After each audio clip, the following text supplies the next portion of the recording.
Now, you can see that we have managed to find what we were looking for. So I did a short little walk and followed some tracks, and well, there we go. There's a shadow lying in amongst the thickest bush possible. How we got in here, I'm not quite sure. I also don't know how we're going to get out of here. It really is a horrible thicket that we are in, and it's no wonder we drove past her earlier. We weren't too far from where she was, but luckily with a bit of sort of walking and following of tracks, and this is why it's so important to be able to track animals, is because there's not a chance we would have found this leopard any other way than by being on foot and just walking where the tracks were and where they last had her, and then following those tracks to this position. But you can see she's a sleepy cat.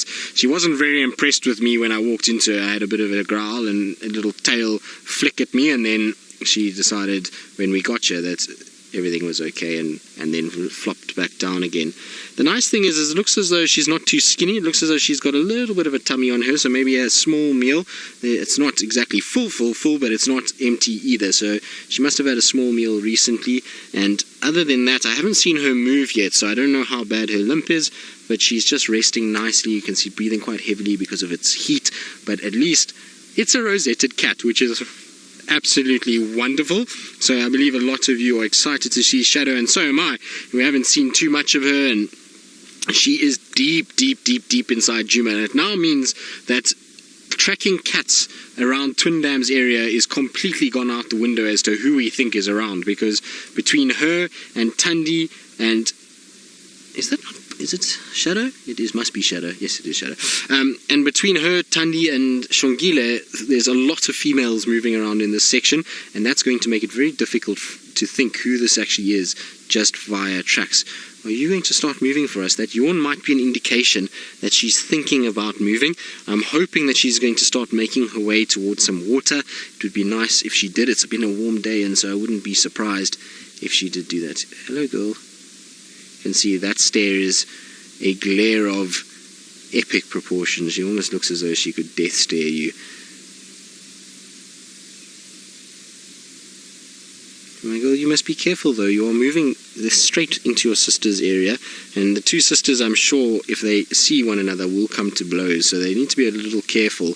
It's an area that is dense with leopards, and this is what happens when it's the dry season, and also when you have a female that has been dominant for so long disappear. The animals in the dry season start congregating around water, and because Kruger is no longer here, she would have kept everybody at bay and kept everybody in their relative and their respective territories. But now that she's disappeared, you can see there's this influx of these two females. Exactly what we thought would happen is that Shadow would push from the west, Thandi from the east, and this looks like it's going to be the divide line. Twin Dams is going to be the battle as to who actually gets it, because it's an ideal spot. The Milwaukee is here. It's a great place for denning. It's a great place with water and food availability. And so I wouldn't be surprised that this is an area that they contest for quite heavily. And between vocalizing, scent marking, and maybe even physical contact, it's going to be decided as to who takes it. I would hypothetically think that Thandi will probably end up with it more than what Shadow would, but you can't rule them out. I remember seeing Shadow when I first got here on Chitwa airstrip, moving around in that area and mating with one of the males. So she can travel, this female, and she does sometimes go into her sister's territory, but I would imagine will be more for Thandi to take this area.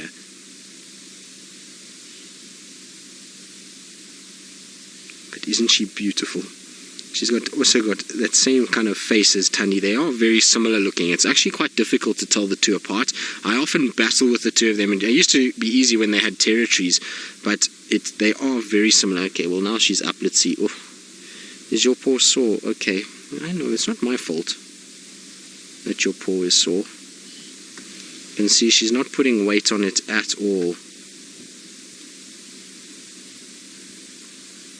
She looks worse than when we saw her the other day. It doesn't look... Okay, girl, okay. Everything's fine, just sit there. Okay. You can see she's grumpy. Her foot is sore.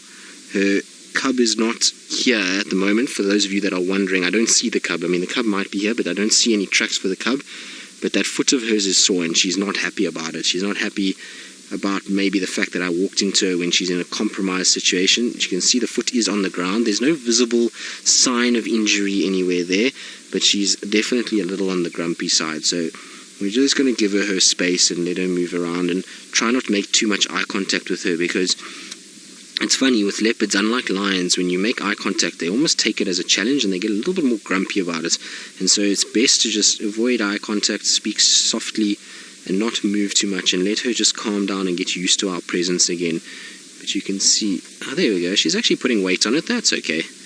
But it will be very stiff from her lying down all day, so it's a bit of a limp, but it's getting there. I mean, it's the fact that there's weight on it is really a good thing. Okay, girl, all right. We're not here to do anything to you. You can go past us. There we go. If you were wondering if she can get up into a tree, there we go. She's just scratching her claws. How beautiful is that? A leopard on a log is one of my absolute favorite things. Riti, you're asking if I know if Shadow has mated recently. Look at her sharpening her claws. You see how she digs her claws in? Riti, no, as far as I know she hasn't. I haven't heard of any reports of her mating. Also no physical signs of mating. The back of her neck is clean. You see no bite marks on the back of her neck that would potentially indicate that she might have mated. Okay, my girl. It's okay. Keep going. So, like I say, you just got to be a little bit patient with her and not move around nearly as much as what we would with any other leopard. She's not in the best mood at the moment, and who can blame her with a little bit of a sore foot the way that she has. It's not ideal that she's kind of got this car around, and she's going to get used to it. Once she's used to us, then I can start following her, but I'm going to give her my distance and try and keep a little bit off the back of her so she doesn't feel pressured in any way. At the end of the day, our job out here is to observe and to look at these animals, but not to cause any issues with them. So I want to try and just give her as much space and keep her as comfortable as possible. But it definitely, to me, that walking, while it looks quite bad at the moment, it really is a lot better than the first time we saw her. When Seven I saw her the first time, she couldn't even do what she's doing now. That paw was up in the air. She was really battling, and this looks so much better and so much more encouraging. She's putting weight on it, and she's stiff. She's also, don't forget, she's been sleeping the whole day, so it's sore. So at the end of the day, once this starts to move, then it's going to be okay. All right, she's gotten quite far, because the reason why I was also waiting is where I am now, I'm going to make a lot of noise to get out of here.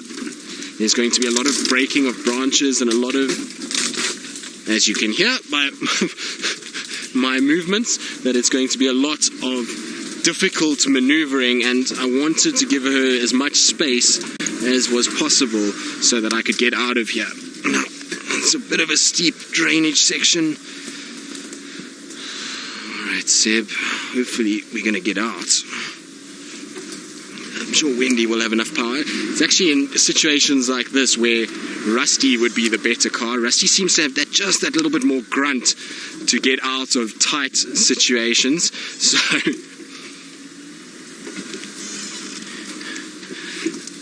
right, come on, Wendy, turn. Yeah, there we go. So Wendy's now turning. Now I've got to try and find my way through here as best I can and get to where she is. And so while I do that, let's go back to Jamie and the Mara and just trying around enjoying the beautiful sunshine. We do have a bit of an obstructed view of what is turning out to be a debate.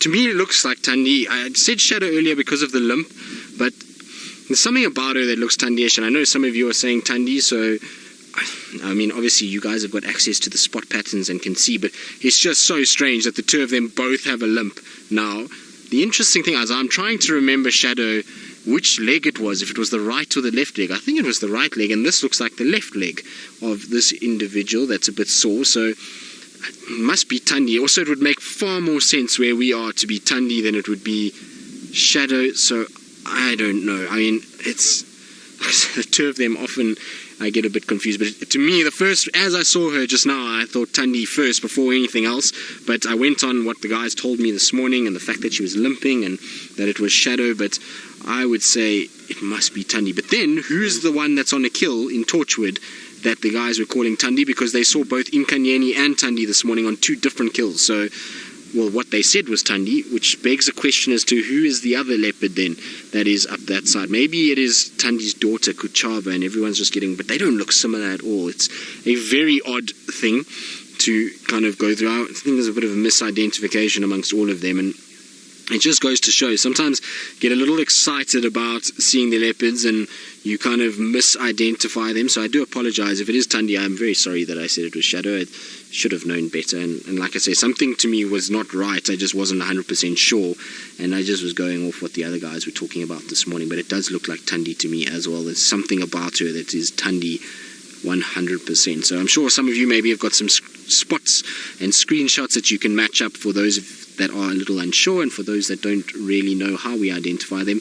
Maybe somebody's got some nice right and left of the two of them, and so that we can see the differences for everybody else out there. Now, she's just moved a little bit. She's gone up onto a hill where really we can't get to her. This is the closest that I can get at the moment. She's up on top, and look at that camouflage. I was saying earlier why it's easy to drive past them, and you can see why. Look at the camouflage that you see there, and you can really miss this leopard in 2 ticks. So we're going to wait for her, and if she falls asleep like that, it's easy to get there on the other side. From where I am now, not so easy, but it is easier to get to her from the other side. So we will try and make our way around. But it's all very confusing. Yeah, we're nice getting together with Tamba. So Seb's saying if it is Thandi, then hopefully we'll see them reunite with Tamba in this area. Hopefully, I would imagine that they would reunite, given that Tamba was apparently seen around this area this morning as well, so it would be nice.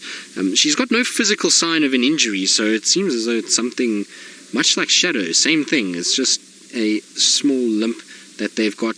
The other female that we saw with the limp is definitely Shadow, so it's just so strange that both females have ended up with a front leg injury in the last month or so. It's an odd thing altogether. Now, Angie, you're wondering how she could have got the injury? Number of ways. She could have been chasing an animal, put a foot in a ditch by mistake that she didn't see. She could have overextended it when hunting. She could have caught something big and fallen on it. She could have, there's many possibilities. Slipped out of a tree and just sprained it slightly.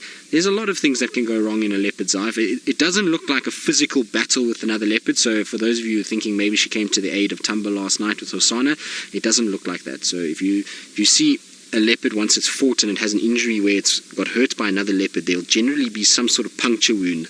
Remember that these animals have sharp claws, sharp teeth, and they can bite and pierce the coats of other animals. And so when they fight with one another, there's generally very visible signs that they fought. You remember when she fought with Shongile, she had those little cuts across her face, so there's normally some sort of sign of an injury if they fought, and especially to get a wound or to get a leg that sore. I would imagine this is more in a hunting situation, or maybe trying to escape another predator. She jumped up a tree and just twisted it slightly, but she is putting weight on it, and she is moving, so maybe it will just work itself out. But it's crazy that both sisters are carrying limps at the moment. It's a weird thing, and not something you would see very often at all. Maybe why she's in these dense thickets at the moment, just resting, but interesting nonetheless. Shame, Michael. And you can see she's not happy about it. Earlier when she came past us, there was a few teeth bared and a bit of hissing. So Kim, you think that maybe they both went out dancing together with their high heels on and have come home with sore feet, that they partied a little bit too much on the weekend? Well, maybe that's the case, but in all likelihood, like I say, it's more a situation that they've probably done something in order to survive and try and grab food or something like that. But imagine if leopards did wear high heels. That would be quite weird. It would be a very odd thing to see, and I would imagine that Thandi would be a lot more grumpy than she is now if she had to wear high heels through this bush and climb trees in them. Of course, I wouldn't know the first thing about high heels, but I'm told that they're not very comfortable by those that are in the know, which are the ladies out there. And so imagine trying to climb a tree in a pair of high heels. It would be really quite something. What colour do you think she would wear for Thandi? Thandi and Shadow, I suppose, would have different high heel pairs. We're delving into completely ridiculous situation here in conversation, but so Thandi in red, Megan, you reckon she's a red kind of lass. And what about Shadow, Megan? You can't just give one sister and not the other. You can't be biased. So Thandi in red, Shadow in black, maybe to go with her name. It's not bad. A set of black. There we go. So Shadow in black and Thandi in red, and that's how they roll, the sisters, when they go out on the town. Shame, my girl. Seems to be a rough winter so far. We're in Kahuma, female with an injury, Shadow, Thandi. It's all happening, really. It's a tough life being a cat out here. So for all of you that think these cats have it fairly easy and that life out here is a cakewalk for a predator, you can see that it is in no way that way. There's females of all, well, 2 adult females that are experienced adult females in the forms of leopards that are both injured, and then a lioness from the Angama pride, which is also one of the older lionesses who's also experienced, and she's carrying a massive injury too. So even the more experienced females will sometimes get themselves into trouble, and it's just the nature of living out here. This is not an easy place to live. It's not, designed for animals to just have a holiday and to move around and not really worry about things. It's a hard life out here. These animals are fighting day in and day out to be alive, and it really is amazing that they do live to the years that they do in a situation like this, particularly here in the Sabi Sands. You can see the terrain is not flat in any way. It's undulating. There's little dips and ditches, aardvark burrows and holes that warthogs have dug up and elephants have dug for roots, and there's thickets and trees, and then also a high density of other predators that makes life a lot harder for these poor cats. So it's not an easy way existence, and definitely not something that these leopards or lions have to take for granted. They've got to work every day to survive.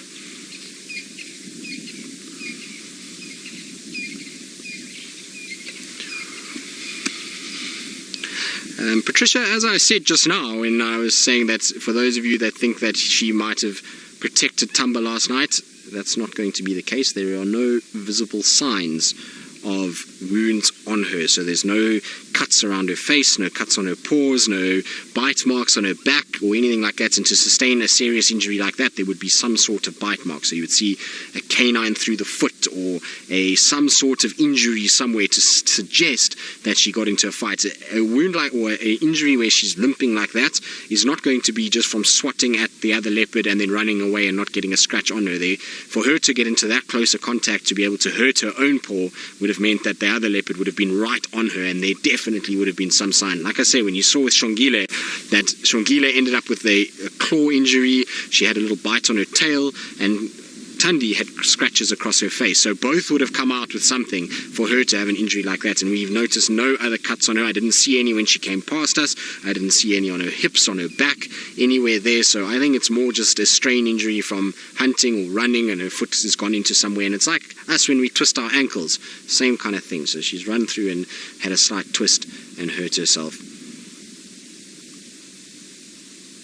But whatever the case is, she's a sleepy cat now.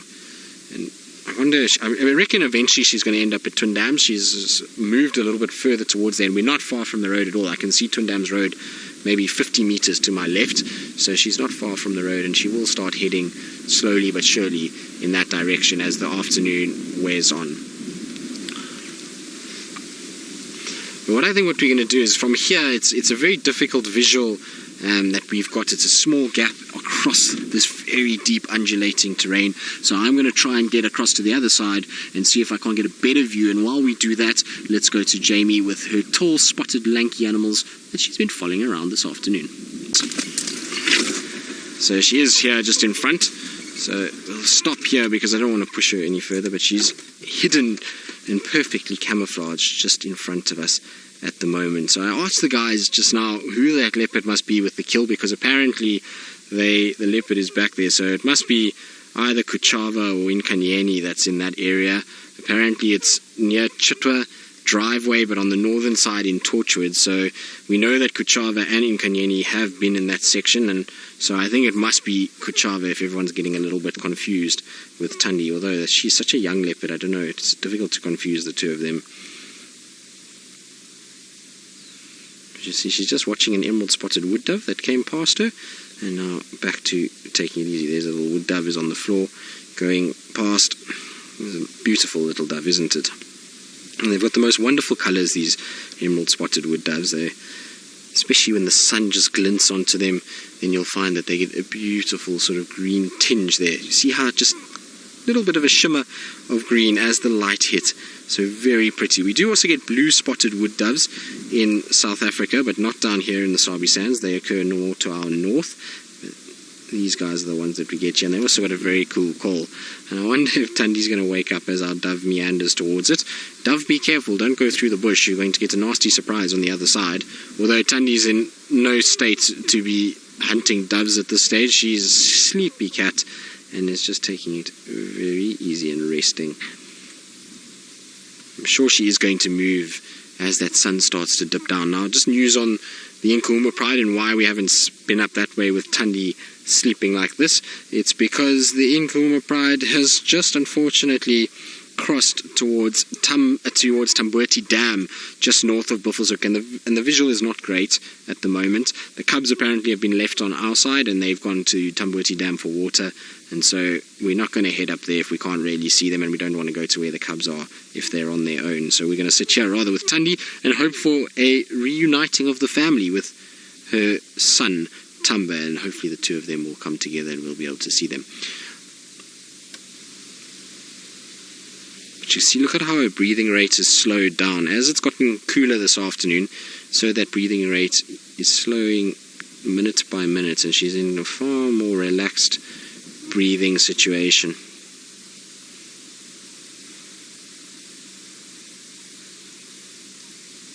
Jesper, you're wondering if leopards would kill or confront a venomous snake, or if they would move away from them. Well, they will confront venomous snakes. I've seen a leopard going, particularly young leopards, they're not 100% sure of things and they go after cobras and puff adders and even mambas. And we know that Thandi and Tamba were involved in that crazy incident with the black mamba and the brown snake eagle on Chitwa, where they had a little bit of a kind of altercation and Thandi was smacking at the black mamba and trying to grab it. So they do go after venomous snakes from time to time. This injury, though, I don't think is relating to a venomous snake. Generally, when you get something like a mamba, if it bit her, she would probably be very sick and if not die. If it was something like a cobra or a puff adder, we would see an area of massive swelling and necrosis of the skin. So it's almost like frostbite that you would see, and you'd see a big swelling area. And I remember that the Ravenscourt female, she had a cub that was bitten by what looked like a puff adder to the chest, and her whole chest swelled and went black, and then she'd passed away after that. So, or he, should I say, passed away after that. So it does happen that they do confront venomous snakes, but in this situation I don't think it's a venomous snake. Like I say, I'm sure that it's to do with hunting. And I was talking to Aubrey now, and he was saying to me this morning he was watching her hunt this duiker in this area, and the more she ran, the more she started limping. So it's obviously a strain injury. It's something like us pulling a hamstring or something like that. And you know, if you've ever pulled a hamstring, how uncomfortable that can be and how difficult it is to move around, and any time you exert more energy, the worse it feels. And so it'll be a similar case with Thandi and her front leg. She's gonna, the more she uses it, it's going to hurt a little bit, but slowly but surely it will start to heal and eventually she'll be okay. I don't really have too much worry about her. If she can walk like that in a situation where there's not too much adrenaline pumping, then she'll be okay. As soon as she has a situation where adrenaline's pumping, she'll be able to run and grab food items. So I think she'll be okay, much like Shadow. The two of them both are going to have to try and just deal with the injuries that they've got. But crazy to think that both sisters, I still can't get over it, that they both got injuries at the moment. It's very weird.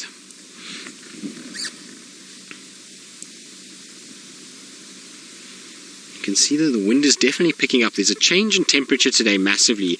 Well, this afternoon, should I say. Yesterday afternoon this time was very hot, but now it's quite cool this afternoon.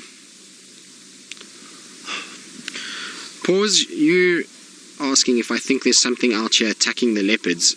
As I've stated twice this afternoon, no, I don't think anything has attacked these individuals. These are injuries that are muscular or bone structure injuries. They are not attacks from another animal. There's nothing that's coming out and eating these leopards or getting into their legs and breaking their legs. It's not the case. This is something that has happened in a natural situation when they run around and, like I say, they put their foot somewhere where they've overexerted themselves or they've in some way managed to hurt a muscle. It's like us as people. If we run and our foot lands in a slightly awkward way, we can roll over an ankle, or we can tear a hamstring or tear a calf muscle. It's the exact same thing that we're seeing with this individual. Now, there might be a bone structure injury there might be a break or a fracture in the bone as well. Difficult to say. It's not like we can just x-ray these females and know, but there is no physical attack sign on these individuals that something has actually gone after it. So it's not like there's other leopards or lions or hyenas or elephant or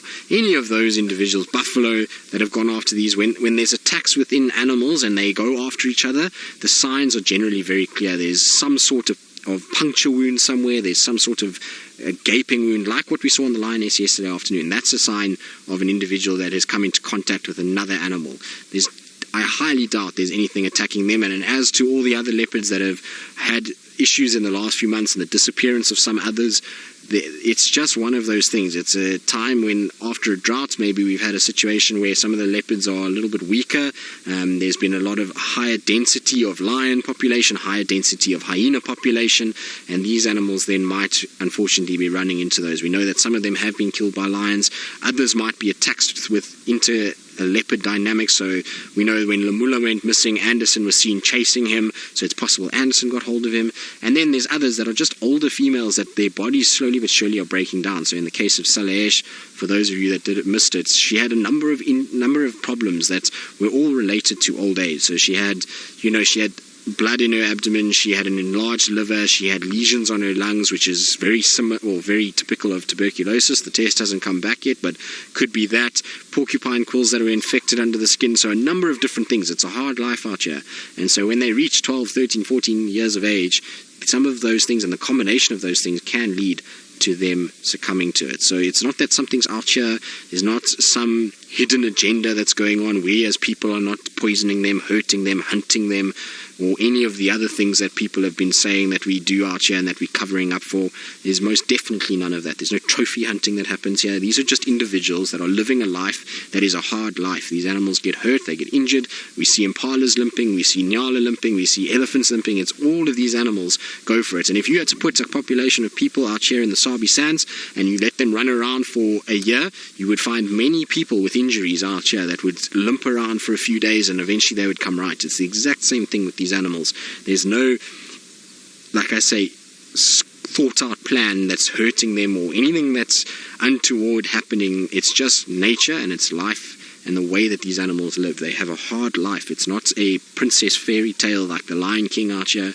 These animals really have it tough and they have to survive every minute of the day, and there are many, many problems that a leopard can have, or a lion, or whatever the animal is. There's predators, there's natural illnesses, there's conditions that change, there's cold patches, hot patches, there's terrain changes, climate changes, water changes. These things are all things that they've got to survive. And us as people, we have brains and that allows us to develop systems that make it comfortable for us. But if you had to put us out here with none of the technology that we have today, our chances of surviving would be just like these leopards. It would be very difficult for us to survive out here, and we'd have to be really clever and really good about it. And we would have setbacks like injuries, like feeling ill, all of those kind of things. These animals are not bulletproof, and they are certainly not going to, made of solid steel that they don't get hurt or injured at some points as well.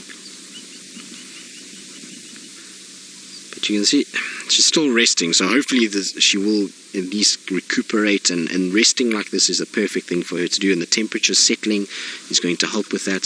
She'll, just as long as she's got water, and we know Twin Dams is close and there's a lot of prey items around here that she can feed off, and she'll be fine. And it's just going to take a bit of time, and we're going to have to watch her hobble around just like Shadow.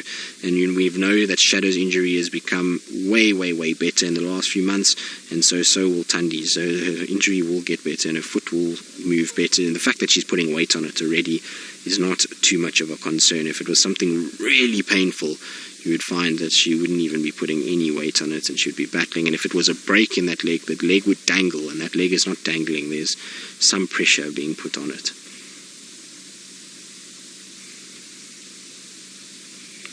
What is incredible, though, is the camouflage of these individuals. Like I say, the chance of seeing this when you are driving past, and luckily, like I say, we are able to track here and we are able to walk and find these animals. But if you were driving in the Kruger National Park or in any one of these parks and you were trying to find one of these leopards, you can see how easily it would be to miss it. Here I am right here, there's a leopard no more than 10 meters in front of me, but from that picture you can see very difficult to actually pick up that spot pattern. That spot pattern is designed for them to blend in environments like this, and so you can imagine when you're doing 30 kilometers an hour in the Kruger Park or 40 kilometers an hour, there's chances of seeing that animal lying like that is very, very slim. It's really difficult, and so we're so fortunate that we have an opportunity, one, to go off-road and to be able to follow these cats, but two, to be able to track, because otherwise the sighting this afternoon would have been non-existent. We would no ways we would have been able to see it from any of the roads, or if we weren't able to actually get off on foot and find this individual.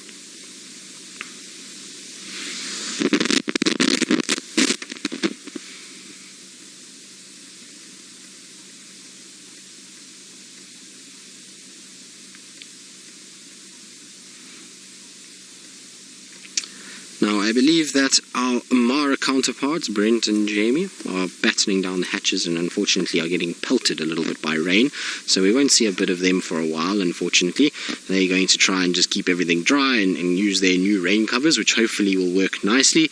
And will also just interferes with the signal and various other things. The storms in the Mara are quite something. They are really quite epic, and here in the Sabi Sands we do get crazy storms at times, but ours tend to be much later. We normally get them in the night, whereas there they seem to roll in just as the afternoon starts to wear on and we start to get towards sunset, and they get those big storms rolling in. So it's no surprise that there's a bit of picture breakup when those storms come in. I would imagine if we had storms like that here, we'd also have a similar issue, and we have in the past had similar issues with our towers being struck by lightning and breakup in signal with heavy pelting rain, and it's just not good for any of the equipment. So they need to get their covers on and just batten down the hatches, which will be, I'm sure, what they are doing right now. But hopefully their rain covers work. I know they put a lot of time and effort into them, and there was lots of brainstorming from all of the big wigs, so Steph and James and Graham and Peter, and they all put their heads together, and Wiem, who we know is that way inclined in terms of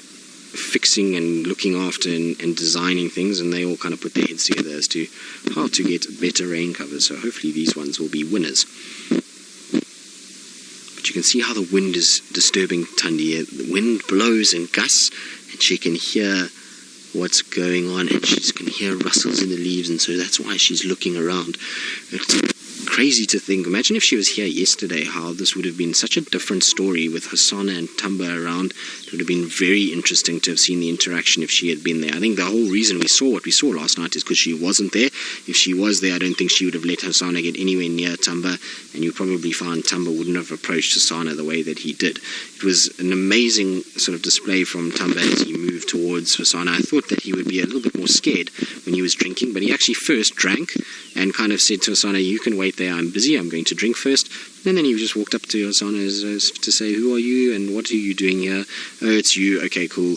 Growl at each other, hiss. "All right, I'm going to leave." And then the two of them, off they went, and that was the end of that by the looks of things. Hopefully neither one of them have got any injuries. The leopard that was in Gallego, apparently when the guests got back, jumped out and went down into the drainage near Gallego Pan, so that one is around, and maybe on our way home tonight, if Thandi carries on sleeping the way she is, we'll head past there and see if we can't get a glimpse of whichever young male it is. Obviously nobody could give me an ID on it because the staff don't know the leopards like all of you and like some of us out here, and even we get it wrong, as you can see with the misidentification of Thandi. So it's a bit much to expect them to be able to know which young male has come through the camp.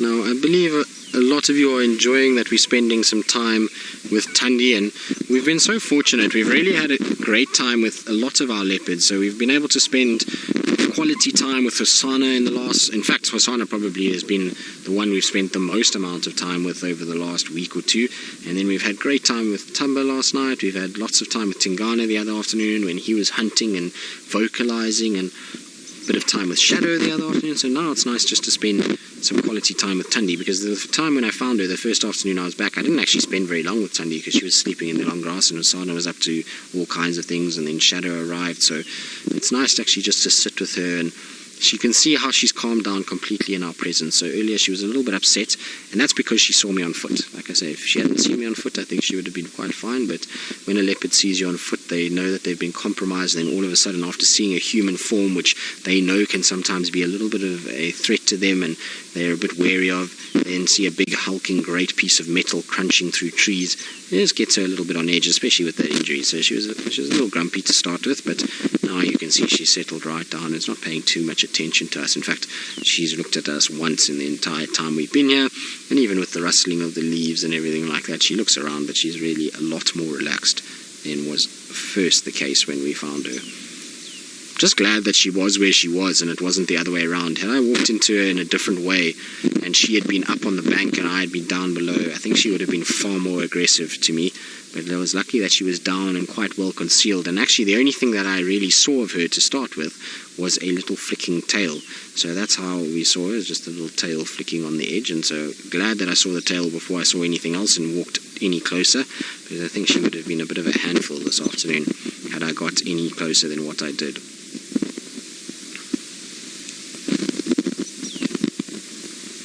Those ears are turning and listening though. It's amazing the dexterity in those ears and how far they can turn. It's almost a 360 degree sort of turn that they can do, and they can pick up sound behind them, on their sides, in front, and it is a huge part of a cat's armory is to be able to hear as well as they do and hear in the directions that they do. So even though they're looking in front of them, they can pick up if there's anything behind them and pick up if anything might be sneaking towards them. And that's why Tamba and even Hosanna yesterday, straight away they could hear or see, and so it really is a great gift to have ears that can move as much as theirs do. Right, now I believe Jamie is out the storm, has survived, and she has come out the other side with a lion.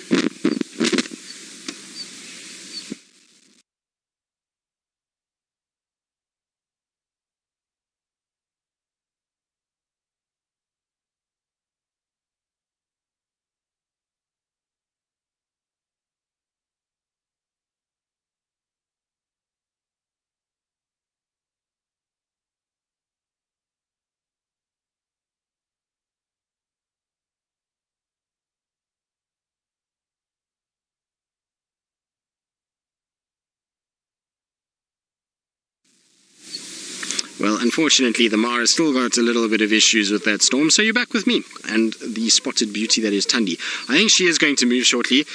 She's a lot more awake than she was just now. She's staring and she's looking around, and I'm hoping that because now that sun is starting to go down, that we're going to head towards Twin Dams for a drink, and she's going to just satisfy her thirst a little bit, and maybe, just maybe, she's spotted something around here because she's looking intently down the drainage towards Twin Dams Road, and so I wonder if maybe there's not a duiker lurking there, or an impala, or a nyala. We know that this is an area with a lot of different prey animals, and so maybe, just maybe, she's going to slink off into that direction. You see, look at her, look. She's definitely spotted something. No, don't go that way. How am I going to follow you? Off she goes. I'm going to just try to go forward and hope that I can watch her from there and get a better direction as to where she's going, because otherwise I don't quite know how I'm going to follow her. But you can see how they go from sleeping and from them being very relaxed and very chilled into hunting mode in the space of about 2 seconds. Now Seb, I can't see her, can you? Oh, there she is. She's on the other side. Okay, we're going to have to try and quickly get across, because otherwise we're going to lose her. So we're going to try and rush to that side. She's going towards the road, so I should get her. She spotted something. She's stopping there. Oh, come on. Come on, car. How am I going to get out of here? Okay, so she is heading towards the road. Oh, no.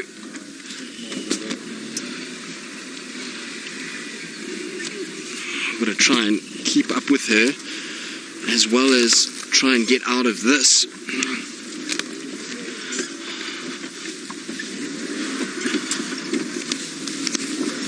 So we'll try and just punch our way through here somewhere. You're right there, Sam.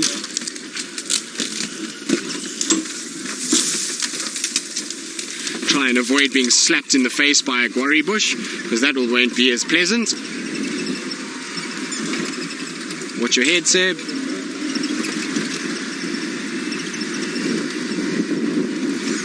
Now, the reason why I'm rushing is because this area is so dense. If I lose her and I lose the direction she's heading, I'm going to really battle to find her again. And obviously now that she's moving, I want to try and keep up with her. I want to see where she goes, who she might link up with, or what she's hunting. And you could see, like I was saying earlier, all of you that were thinking about the way she would move when there's a bit of adrenaline, did you see how she was able to actually run along? So she was able to put a bit of weight on that leg and really kind of get going. So hopefully she's going to be fine. Oh, I hope she hasn't crossed yet.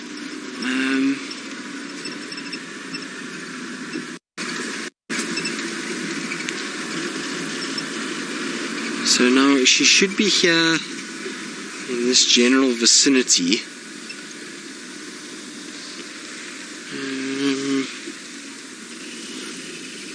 Oh, this is such horrible bush.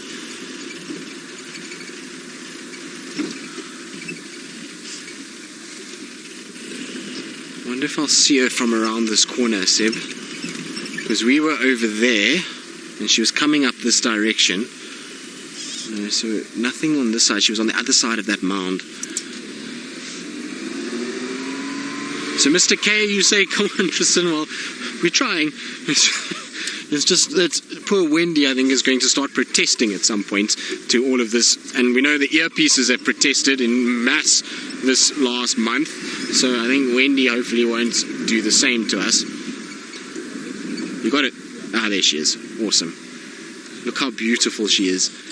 Hello, girl. Look at that camouflage as well. It's a wonderful example of how well they blend. Even though she's right out in the open, she's blending beautifully well. Oh, and you're going to lie down there now. So she's going to just sit and lie down. Let's just go a little closer, Seb, so it's going to be a bit easier for you.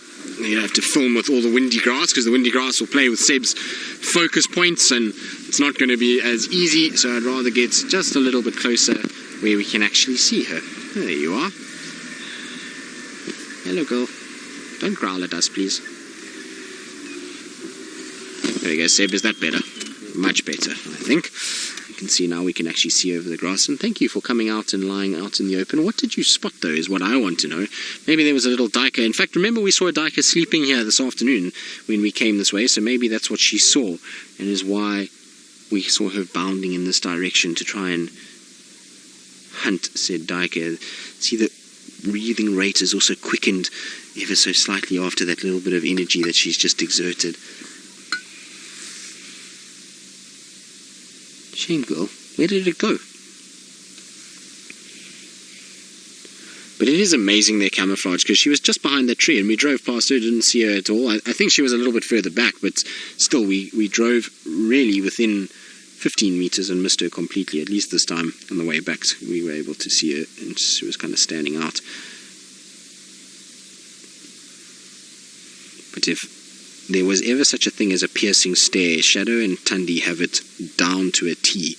When the two of them look at you, there's just this kind of piercingness that goes right to the deepest part of your brain. It's almost like they drill holes through your eyes and into the back of your skull, where they're kind of analyzing exactly who you are and what you're about, and making sure that they take in exactly everything that they need to know about you. So it's quite something when they look at you, especially in real life, when they stare at you. It sometimes can send a little bit of a shiver down especially when they're growling and not very happy, and you've got nothing between you but some ground and you're on your own 2 feet. It definitely does send a little bit of a cold shiver down the spine. Luckily with Thandi, I've never really had too many issues. How, I'm not quite sure. A number of trackers have had problems with Thandi on foot, but in my time I've walked into her many times and luckily have never really had a problem with her. She's never really been too grumpy. It warns you a little bit with a bit of a growl and a bit of a tail flick, but it's never been too hectic with me. I know there was one tracker in Coral The one time we came around the corner and at the back of Chitwa Dam, and he was pinned up in a guarri bush, and she was sitting there just growling and hissing and hitting dirt at him and really going absolutely crazy, and he had nowhere to go, so he was in big trouble.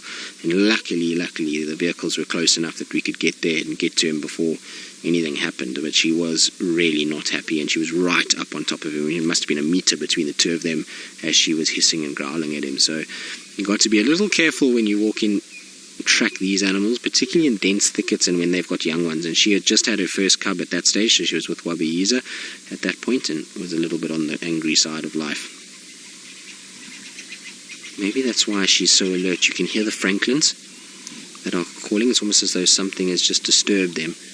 Maybe little Tumba is here somewhere as well. It'd be so nice just to see the two of them together. I actually can't even remember the last time I saw the two spending time with one another. And the last time actually was, remember that kill Sept? Do you remember that? With Ali? I think you were with Ali that day. And they were on that big jackleberry. That's the last time I know of that they've had a kill together, or that we've seen them together. I think so. It was quite some time ago that we saw the two of them together. But whatever caught her attention, or whatever is catching her attention, still got it, because you can see she's staring intently down towards the road. So I don't know what she's seen or what she's spotted, but there is something that's keeping her gaze. She's really quite focused on whatever it is. As I say that though, she starts to close her eyes. You're getting sleepy again, my girl.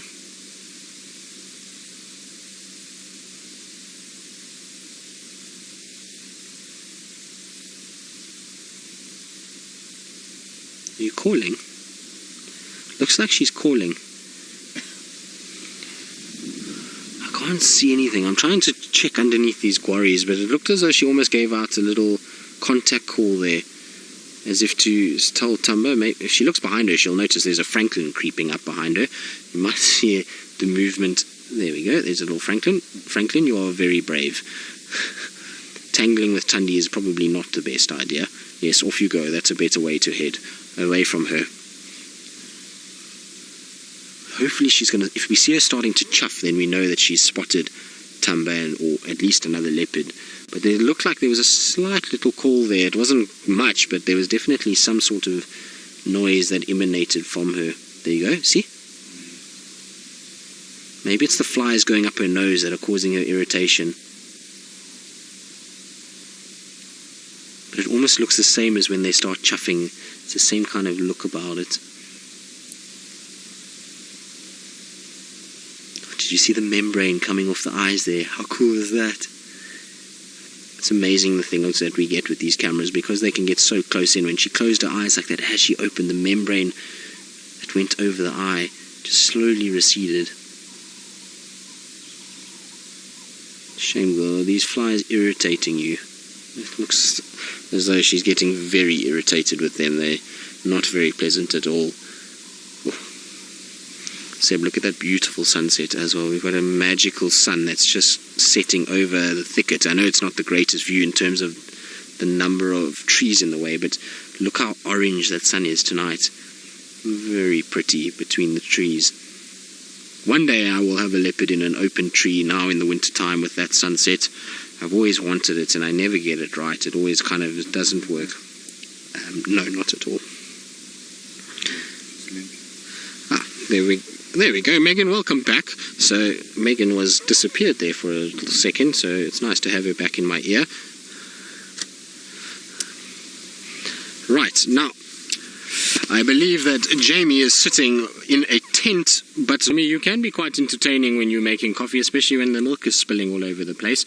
It sounds like an epic adventure making your milk and having all your snacks with you as you go through the bush.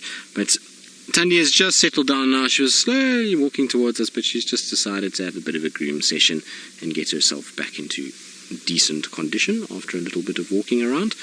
So that's quite nice to see that she's walking fine. Like I said, when there was a bit of adrenaline, there was no problem whatsoever. She was moving with absolute aplomb, so, which is good. But she's in an area where we spent so much time with Tumba, so I wonder if little Tumba is not somewhere here. This is where he came from last night. He came out of this section and down Twin Dams Road, so maybe that's why she's here. let's see if she does start contact calling. It will be interesting if she does. I would imagine that she might, in search of her little boy. This seems as though the amount of time they spend together is getting so much less from the times from sort of a few months ago. They really don't spend much time at all together these days, and maybe she just wants to check in with him. I would have thought she would have been a lot more kind of wary of what's gone on, and maybe picked up the scent of her son and Hosanna, and maybe was a little bit concerned, but it doesn't seem to be the case at all. She hasn't contact called him at once. And that Steenbok, what amazes me about it is that she must have spotted it from that drainage line, then come all the way down into the Mulawati chasing it, and to find it. It's really quite an incredible thing that she was seeing it from where she did.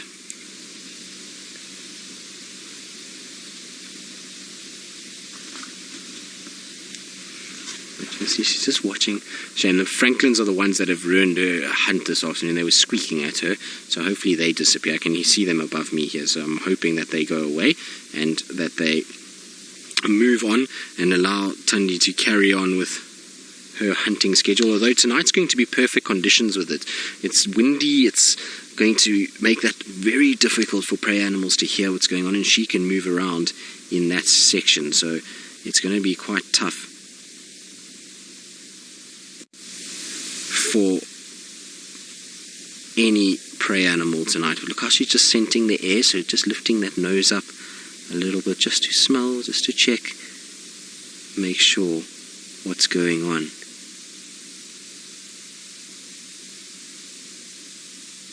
A little look around.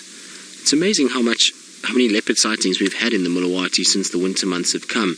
You know, I remember when they first started here at Safari Live, it took very long until I had my first leopard sighting in the Mulawati, and since that first one, there's been plenty, and I've spent lots of time with a lot of leopards in the Mulawati itself. We had I'm sorry, Megan. So Megan's saying, as much as we love the Mulawati for sightings, because it is pretty down here, she drives FC crazy because the signal bounces around all over the show. I'm sorry, Megan. Well, at least you know that in summer months we don't have nearly as many sightings, and so hopefully won't have to worry as much in the summer about what's going on. Hello, Thandi. Now that I've spent a bit of time with her, I can definitely see it's her. Even now, when I think back, as when I first saw her this afternoon, I, in my gut, knew that that wasn't Shadow, but for some reason just said it. But it's definitely her. And the way that she's moved this afternoon and into the Mulawati is typical of Thandi's behavior. And it's what I was saying actually when we first saw her, is that, you know, Elephant Carcass and Twin Dams is a Thandi area. It's a place that she's been moving, and I was quite surprised if it was going to be Shadow in that section. But as it turns out, it is our Thandi cat, which is good news. And where are you off to? Now, the interesting thing is that the other kill, well, the female on the kill, from what I can gather, is Kuchava. So I've spoken to a couple other guys. They think it's her. It's definitely not in Kanyeni. And the kill apparently is visible from Gowrie Main, but she's not up in the tree. So while we're with Thandi, we're going to stay with her. But tomorrow morning, well, maybe tomorrow afternoon, because I'm on bushwalk in the morning, we're going to be going in that direction to see if we can get her in the tree and be able to actually check who it is. Thandi, why are you going that way? We are now changing direction again.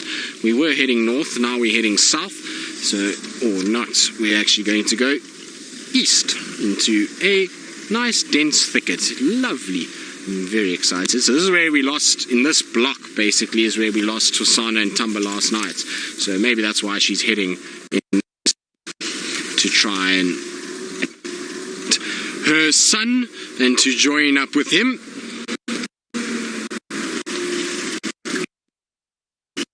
Sure, he's somewhere in this area. We know that he loves this section, and like I say, yesterday he came from here, so this is where I'm sure he has been spending the last few days, and hopefully this is where he lost Hosanna last night and is where he's ended up this afternoon, and we'll see a reuniting of mom and son. I really want to see the two of them together. Oh, a little scent mark. Come on, Thandi, finish up with your scent marking. There she goes. Some of you may remember, this is where we had Tamba eating his tortoise when Tingana chased him that afternoon. This is the exact same place, under that tree where Thandi is heading now. Seb, can you smell that popcorn? Oh, yes. Yes, the popcorn smell of movie time, exactly, of Thandi's urine. It's very pungent. She let go quite a bit there, so probably hasn't urinated the whole day, so it's probably a bit more pungent than normal. That's exactly where her son was. Oh, where is your son? Find your son. Come on, Thandi. Maybe she'll even call him.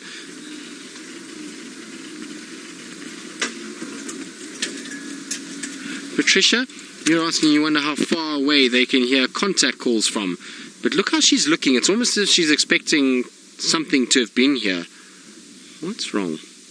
I would imagine fairly far. It's not as far as we would think, maybe. I mean, I've seen leopards contact call, and it sometimes needs to be within a few hundred meters that they hear themselves. It's a sound that we wouldn't pick up at the same distance for sure, but it's definitely a few hundred meters that they would try and kind of contact call. But she's expecting something here. She walked up to this fallen over tree, and almost as if to say, well, there should be my son, or should be something here, and there isn't. And now she's kind of looking around, and off she goes again. I wonder if this is where Tumba was left yesterday and has since carried on and moved around.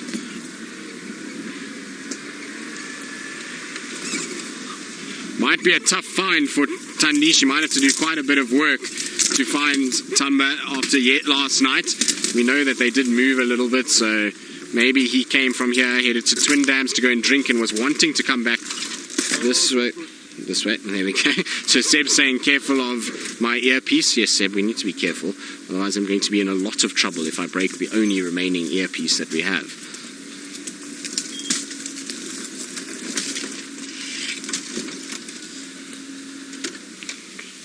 Tony, you're wondering if the males and females of the leopards all smell like, their urine all smells like popcorn? Yes, both male and female. It's not just the females, both male and female smells like that.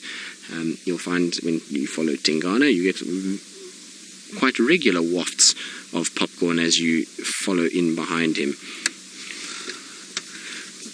There we go. Let's start getting a bit of light onto the situation. It's starting to get a little on the dark side this evening. I just want to try and see if I can tighten this light a little bit. It's not great, but at least it's a bit tighter than what it was. This is definitely where she must have left Tumba, because she's looking a lot more, she's sniffing, she's staring into all of these areas. Tomorrow you asking if I'm still able to eat popcorn, or if I just think of leopard urine when I do it. Well, yes, I can still eat popcorn, and yes, I do think of leopard urine when I do it. It's a weird thing, but I still can manage it. I'm not too fussy about the fact. In fact, it's a good memory when you think that you're eating and you can smell a leopard in what you're eating. Is always, for me, a good way of remembering, and lots of good sightings of leopard. So I'm quite happy with the fact that I can kind of pick it up through that smell, and it reminds me, like I say, of a lot of cool things that I've done and amazing times I've had in my life. So I certainly don't complain about it at all, and we'll still eat popcorn because, well, popcorn is quite Moorish, isn't it? Seb, you still struggle? You struggle with popcorn? No, not at all. Quite happy to put the popcorn down the gullet, eh? Yes. I'll try to go forward a bit so you can see more of her face. There we go. Little glint in her eye from our light.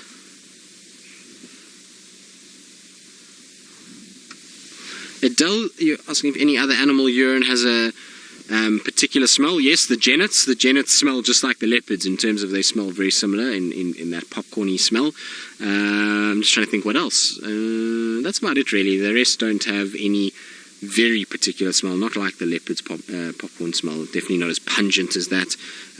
Bats have, I suppose, guano that really is quite stinky, and their urine does develop a smell over time, but it's not as pungent as what you see with the leopards.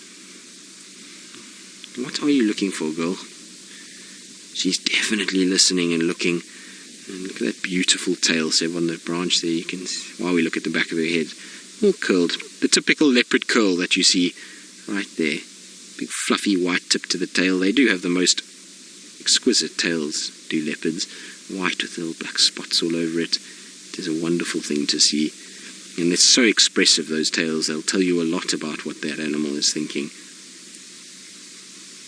But as yet she hasn't called, which means that she's not in the exact place that she left Tumba, but she might have picked up his scent, and that's why she's been stopping and listening every now and then, but she's not in the exact place, otherwise we would have heard her contact calling for him.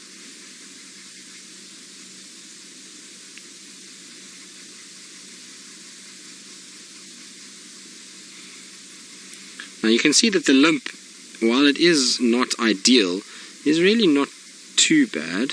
Look how she's sniffing. Big, big, deep breaths. What are you smelling? Wonder if she's not picking up the scent of Hosanna from last night. Maybe he walked here as well. See, nose to the ground.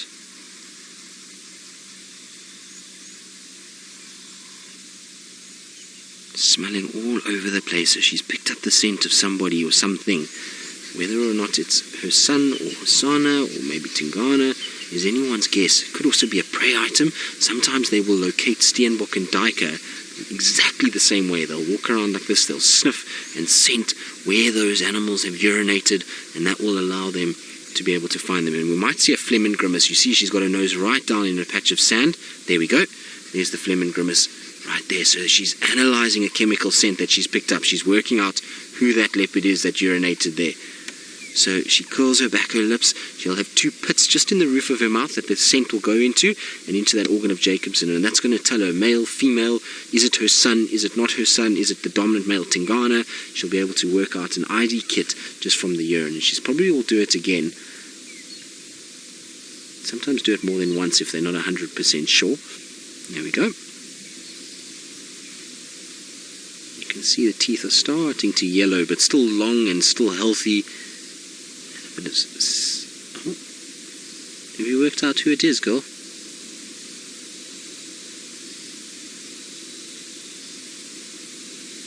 No, not yet. Not quite satisfied yet as to who it is. I would imagine it must be Tumba. Like I said, this is exactly where he came from yesterday. We heard the Nyala barking from here. We radioed one of the other guys and he stopped here and he came out from this section onto Twin Dams Road and then south towards Twin Dams itself. So it must be where he was resting yesterday, and that's maybe why she's picking up that scent. But it's amazing how she's using her skill of tracking to actually find her son, which is incredible. So we track them by watching their footprints, but she's tracking her son almost by chemical signature. So she's looking for scent and is trying to find him that way, which is incredible to me, especially if it's urine from yesterday. Imagine how powerful their noses must be to be able to pick up that trace of scent and to find it in this area. It really is a phenomenal thing. Are you going to lie there, girl? So we'll try and get you into a slightly better position. Let's try from the other side. I just want to see, we might be able to get a nice view from actually down the bank a little bit. It might not be, but we'll just try it. If it's not, I'll come back to this area. But it would be, I don't know, maybe not, but let's see. It might work. And round the bush we go. Come on. Come on. Yeah, there we go. A few little birds alarm calling here and there. I'm sure they've seen not that appreciative to have her around them at night, even though she won't go after small birds. Here's tracks of a moving southwards. So there's tracks in the sand of another leopard by the looks of things. So I wonder if that's not her tracks. There we go, Seb. I don't know if it's going to be great view maybe in front here. So it's not from, I'm hoping we would have a really nice gap and be able to a little bit better. But from the back here is actually not too bad. So we'll sit here for a little bit longer, and while we do that, let's go back to Jamie Patterson in the Mara as she explores the nocturnal world that is the open plains of Africa. Well, I think it's better visuals. It's certainly at least a visual of her face when she turns and looks at us.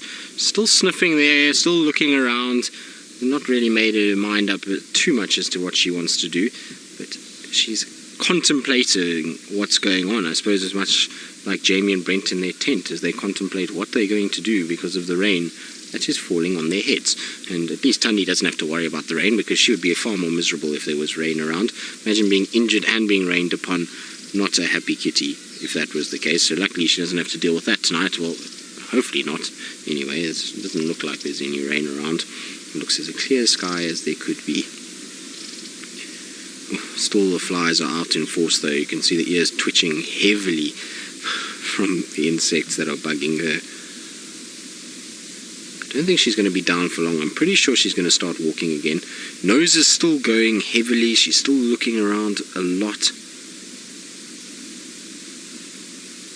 Those eyes look a bit freaky though when she looks at us with the IR, doesn't it? It looks as though she's almost... You can see how wide the pupils are. Yeah, there we go. So Seb is saying you can see how wide the pupils are on that cat, and it's amazing. We forget just how big their pupils can get, and it's half of the reason why they can see so well. They're allowing so much light into that eye and are being able to then see incredibly well. They see much like what we would see during the day, so it's almost like daylight for them at night, and so they've sacrificed a lot of their color vision for that purpose, and it's really a gift that they've got, and why they're a lot more active in the darker, dingier times of the day than they would be in the bright sunny conditions, because the advantage goes heavily in their favor at night with massive pupils like that they're able to see what's going on. Now you might be wondering why we have some sort of light. Well, it's just an infrared light that shines on them, so it's to help the camera see better, but that light she can't pick up and we can't pick it up either. So if I look there, I don't see any light whatsoever. It's just see her in the darkness. In fact, I'm battling to even see her now, and so we don't see any light at all, but the camera is able to pick it up and it doesn't affect the animals. That's what it would look like. There we go. So that's what it looks like without the infrared, for those of you that are wondering. And it's really changed the way that we're able to film wildlife, not only here in the Sabi Sands but in the Mara, because we're able to now spend time with animals and not affect them in any way. So earlier I was talking about that we couldn't really go to the lions in the dark, but now with those lion cubs in the infrared, we can actually see them in the dark because we're able to use these infrared lights and be able to see them. So there we go, that's the difference, and you can see how much cleaner an image it is, and that's not affecting this cat in any way. So if she was hunting, or if there was some sort of sensitive sighting here, we wouldn't have to worry in the slightest, because of the fact that she can't pick it up and no other animals can, and we can sit in complete darkness and just enjoy the beauty of these animals around us. It is a phenomenal thing, and the technology is absolutely astounding. I do apologize about the one blade of grass that's in front of her face. Unfortunately, there's not much I can do about it.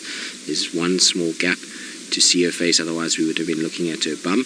So at least we can still see how beautiful she is and see that little nose and the eyes, and at least look at those pupils rather than the back of her head. Are you going to get going now, girl? No, just repositioning slightly. Ears are still working heavily. I think she's listening for any signs, maybe of her cub or of alarm calls or something, maybe prey animals that she can then potentially follow and go and look at. I'm surprised she hasn't headed to Twin Dams. I would have thought with her amount of time that she's spent in that drainage line today, it's been hot and it's been a bit dry, that she would have wanted water, and why we saw Hasana and both Tumba at that water hole last night.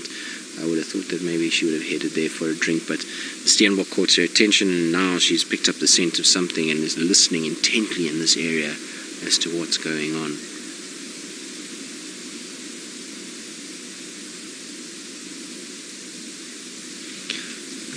Amy, who's 8 years old, hello Amy, and thank you for watching this afternoon. You say you really hope that she finds Tumba. Well, Amy, I think Seb in the back here probably hopes just as much as you do, because Yes, Seb has been saying to me the whole afternoon that he hopes the two of them join together. So, and also I do. I really love spending time with Tumba. He's such a beautiful cat. And last night, as much as it was nice to see him, we didn't really get to spend too much quality time with him because we were so focused on what was going on that it was difficult just to take in him and take in his sort of aura and the way that he is. And it was a bit of a tough one, but anyway, it's okay. We did see him yesterday, but I do hope that they do join. I would also just love to see the two of them together and just see how the interaction is between them, because I know that they're spending so much time apart these days. I wonder if it's going to be a little bit more aggressive, or if it's still going to be quite loving, and there's going to be a lot of bonding that takes place when they first reunite. It's a sort of scenario that I've been wanting to look at and wanting to see for quite some time, because I don't quite know what's happening with Thandi and whether or not this is now her leaving Tumba and moving on to a new area and kind of sort of branching out and going into estrus's and starting to mate again.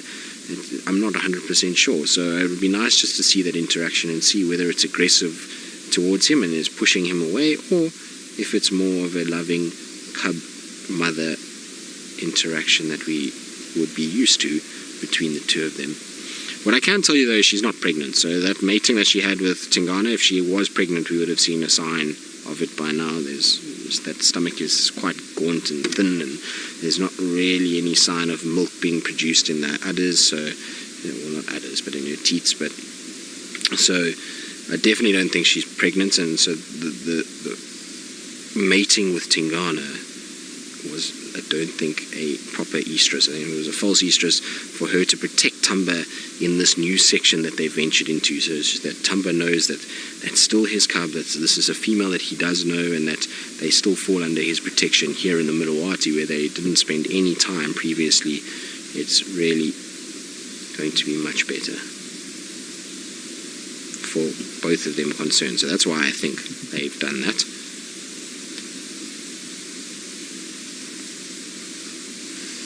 That is one content leopard, that's for sure. She's not really moving too much at all. I've heard no updates about our leopard around Gallagher either. No one's managed to find that leopard, so I don't know who it is. Maybe tomorrow morning, if it's still there, we'll take a quick turn past the pan first thing. I'm hoping that that leopard will still be in that general vicinity and I can find it. Oh, she's perked up a lot more all of a sudden. What have you seen? I'm just trying to look around me. I don't see anything. All my lights are off, so I'm battling to see, but something caught her attention. Did you see how she bolted upright and she's sitting a lot more? There we go, you see, look, she's much more twitchy. What have you seen, girl? I can't see a thing. I'm trying to flick a light on just to see. No, it's too bushy for me to see past the lights. She's going to come out in front of us here. She was heading this way, wasn't she, Seb? I thought so. You thought so? Me too, don't worry. I'm sure she's going to come out. I'm just going to go forward slightly. She's quite clever. She also knows if I start the car that she can move. Do you have her there? Yes, there she is. I can see her there. It's not a great view of her, but I can see her. No, I don't see anything. I don't know. I can't see a thing. I don't know if maybe there's a little duiker somewhere close to me, or maybe she's seen another steenbok. Remember, steenbok are often in pairs, and so if there was one here, maybe there's another, but she's definitely seen something. She's gone into stalk mode now, and she's watching and looking and scanning and checking and making sure and calculating where she's going to move. And from there, she's still very hidden, and it's dense and thick, and it's the perfect place. Once she comes out into the a bit more problem, because it's more open, and even in this light, you could make out a shape in the middle. See her at all. If she came onto the sand, though, it would be much easier. Look how she's staring. I don't know what she's watching at the moment, but she's definitely intrigued in something.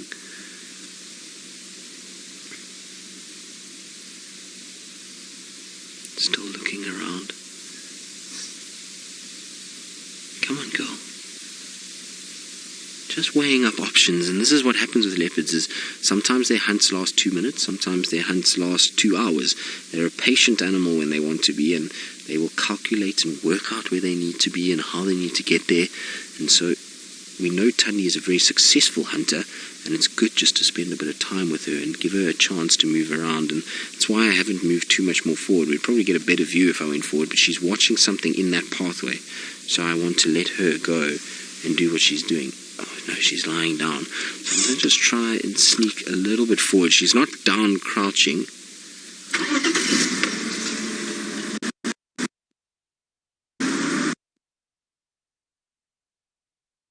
Rena, you said Looks like she's hiding from it a little bit. Well, it's quite amazing, actually, Lorena. It could be that she is. Remember, she's a camouflage, anything but camouflaging. She's looking quite regal on top there, and her eyes look a bit scary, don't they? It's quite weird when you drive past her, and because of the infrared light and the bit of the light from my presenter light that shines on me at night, there's a slight glint in her eye, but it's a soft orange, and it's quite creepy as you drive on these banks of the river, and it's dark, and you can hear the nightjars around you, and there's just these little beady eyes glowing next to the bank. It certainly would send shivers down people's spines if they had to walk through here at night. It would not be a cat you would want to walk into. And it seems to have lost focus a little bit. She's not really as intent on staring at something as she was earlier. You saw earlier she was upright, she was staring. Now she's just kind of getting a bit sleepy, eyes are closing from time to time. So not really too interested in whatever it was.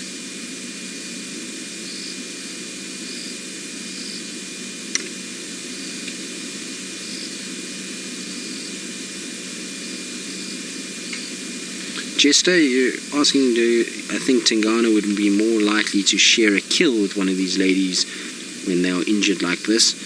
Absolutely not.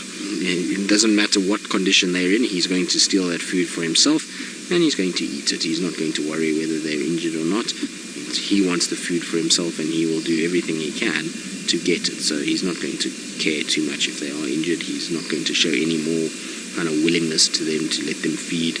He's a male leopard, he's found food, he's going to dominate that carcass and try and get as much of it as possible for himself rather than sharing it with this female.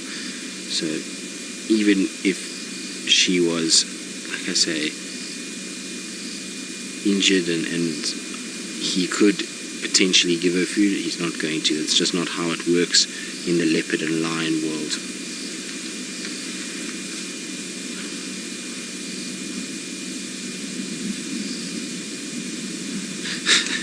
Dingo, you say you think Tingana couldn't care less about sharing with anybody?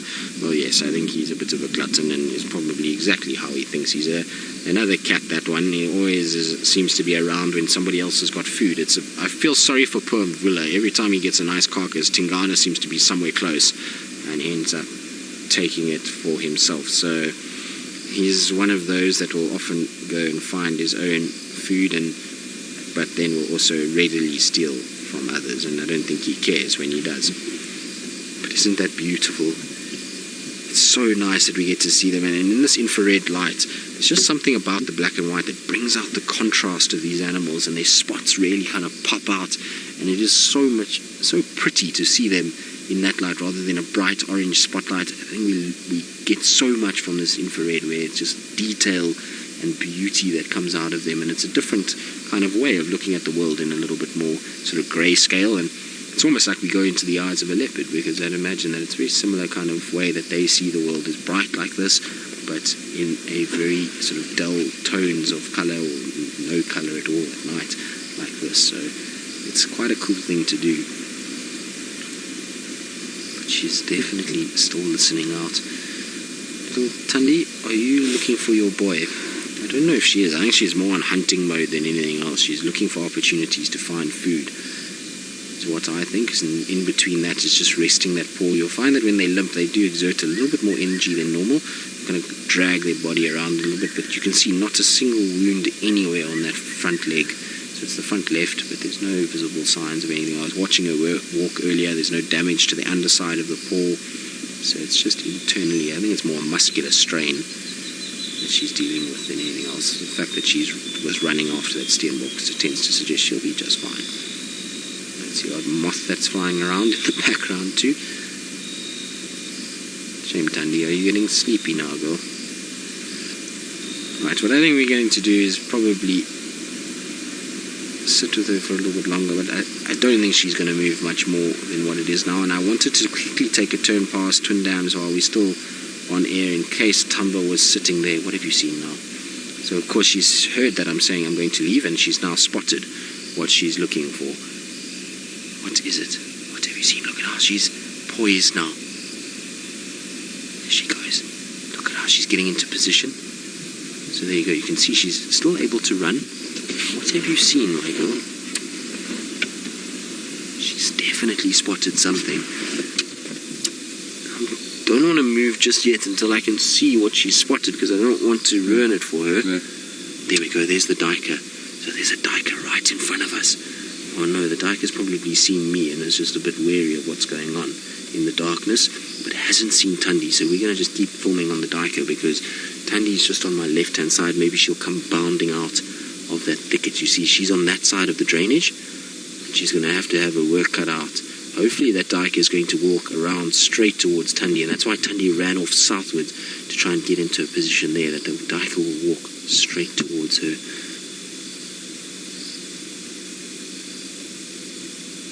So that's what she's been watching. But you can see the duiker is completely unaware of us.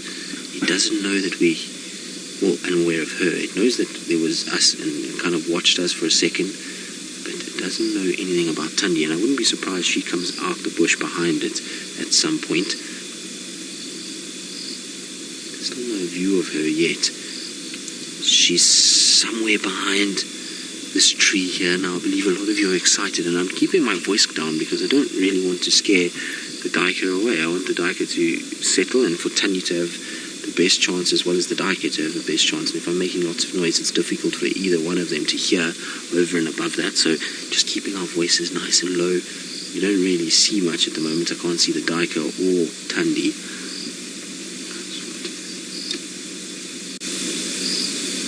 So that duiker seems to have gone off into that thicket behind there. So I'm going to just go slightly forward.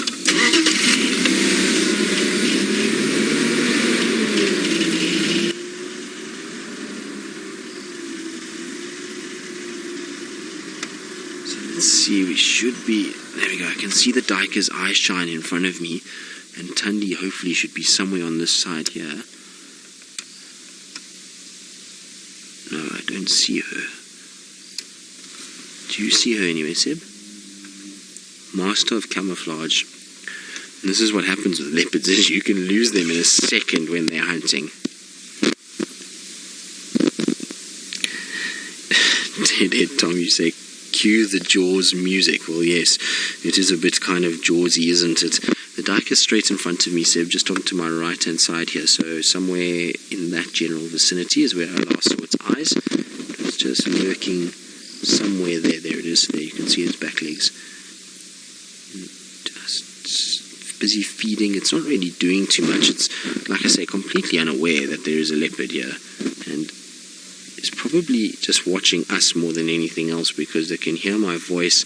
Obviously it heard the car starting, and just making sure we're not sitting with the leopard, as it should do, because we are sitting with the leopard and it's not going to be easy for you. The leopard is, although it's just turned to face this way, I wonder if Thandi is not just creeping along the bank, trying to get a little closer to her. I can't see a thing. It's pitch black where we are. The infrared light is the only reason we can see a little bit, and the presenter light gives a bit of eye shine from the duiker, but otherwise I can't see a thing at all. And this is the way that it should be when we're seeing hunts like this, is we're trying to minimize our impact and trying to give each animal the best possible chance at survival and or for the leopard to kill, and to try and keep it as even as possible and our influence as low. Now, if I used a spotlight, either I could show the leopard or I could blind the duiker a little bit, and both of those are not right. And this is why the infrared has also become such a big part of what we do, is it allows us to film these special moments where we see leopards going into hunting mode, or lions in the mara, or whatever the case may be, and we can actually follow the action for much longer periods of time. Be nice if we could see Thandi though. It's amazing how she just disappears, even with an infrared light. We're battling to find her. I'm sure she's here somewhere. She's just probably gotten into one of these thickets. The duiker is, I think it's just moved maybe a little bit to your right, Seb. Mr. P, you're asking how big is a duiker? Well, I would say about the size of a long-legged Jack Russell or fox terrier, about that size in terms of its legs, but it's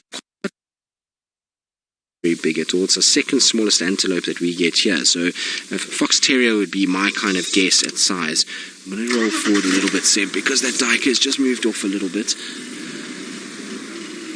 I just want to try and see if I can get a view of Thandi again. I don't know where she's gone. Well, the duiker's completely run away, so maybe Thandi moved and the duiker saw her. Oh, there she is. So the duiker ran. I'm just going to turn off my lights because I don't want to shine on her. But she's just there behind the bush. There you go, you can see it. Look at her stalking. Look at the way she's poised, head down, watching. How cool is that? There she goes. Look, she's just slowly but surely coming this way, trying to keep a bit of a lower profile. So even with an injury, you can see that hunting is still happening for her, and she's almost using the car now. She's going to come around the back of us into the shade, making friends with Seb again. Seb, do you have something in your pocket that they always walk around the back? She's just stopped right behind the car now. You can't even see her, but she's behind the tyre there. That's where she stopped. She hasn't come out yet. Can you even see her tail? But she's there. She's definitely behind the tyre somewhere. It's just, we can't see her just yet. She's being very sneaky and using the car as a way of hiding from this duiker, which is what experienced leopards do. This is not unlike her grandmother, her mother, and even her sister. I've seen all of them doing it as well, where they'll use a vehicle at night just as a sort of point of cover, which is not what I wanted. So Seb says he can see her right behind the wheel. So I know it's a tyre and that you can't see much, but she is right there. So hopefully she'll come out at some point. Seb, don't move too much. We know she can be a bit grumpy, so too much with her, but she is right behind there. I don't want to put any lights on her. Now, if she starts stalking out of here, it might be quite interesting just to stay with her a little bit. Either way, we can't move. She's so close right now. If I start that car, she's going to get a massive fright. So we just have to sit and wait it out. And unfortunately, we're going to have to just view the tyre for a while. It's a very beautiful tyre, isn't it? It's got a beautiful tread on it. Look how nicely it's attached to the back of the vehicle. Yes, that's the work that Seb and I did today. We had a wonderful day of changing tyres around, and you can see that tyre is in perfect condition. Look at the nice tread on the left-hand side. So if we have a puncture, we're in good hands with that tyre. We might as well comment on the tyre since we can't see the leopard, and there's multiple different things that we can talk about the tyre. Now that poor tyre has probably seen a lot of injuries itself if it's been driven by any of us Wild Earth presenters, which it has been. And there's the antenna. So that's the beautiful antenna that we have that goes up, that sends this all to all of you. A bit of a moth action around the antenna. It almost looks a bit towerish as we look at it. So Megan is saying beautiful. Thank you, Megan. We like our tower wow antenna as well. Now, Thandi, is that really where you're going to lie to finish up this evening?